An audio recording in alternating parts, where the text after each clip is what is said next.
চলতি বছর জুনে বসতে যাচ্ছে টি-20 বিশ্বকাপের নবম আসর। এবারের বিশ্বকাপে ওয়েস্ট ইন্ডিজের পাশাপাশি সহ আয়োজক হিসেবে আছে যুক্তরাষ্ট্র। সবচেয়ে বেশি 20 দল এবার অংশ নিতে যাচ্ছে টি-20 বিশ্ব আসরে।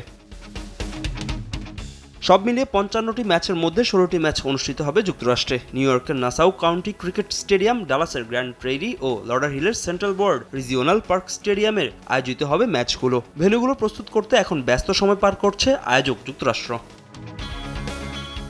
তবে নিউ ইয়র্কের নাসাউ কাউন্টি স্টেডিয়ামের নির্মাণ কাজ এখনও চলমান, আর এই স্টেডিয়ামের জন্য 10টি ড্রপ ইন পিচ আনা হয়েছে অস্ট্রেলিয়ার অ্যাডিলেড থেকে। বিশ্বকাপের অংশ হতে পিচগুলোকে পাড়ি দিতে হয়েছে প্রায় 14,000 মাইল। গেল বছর অক্টোবর থেকে পিচগুলোর তৈরির কাজ শুরু হয় অ্যাডিলেডে। খেলার জন্য 4টি ও অনুশীলনের জন্য 6টি পিচ বানানো হয়েছে। অ্যাডিলেড থেকে চলতি বছর জানুয়ারিতে জাহাজে করে ফ্লোরিডায় পৌঁছায় পিচগুলো।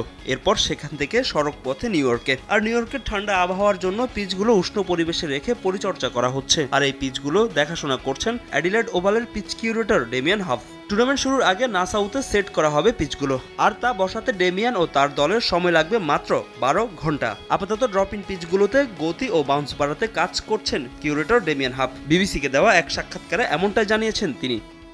আমাদের লক্ষ্য হচ্ছে এমন পিচ বানানো যেখানে পেস থাকবে, বাউন্সের ভারসাম্য থাকবে, ব্যাটাররা যাতে ভালো শট খেলতে পারে সেদিকেও আমরা গুরুত্ব দিচ্ছি। ক্রিকেটের মাধ্যমে সবাইকে আনন্দ দিতে চাই, তবে এখানে অনেক চ্যালেঞ্জ আছে। আশা করি ভালো পিচ হবে।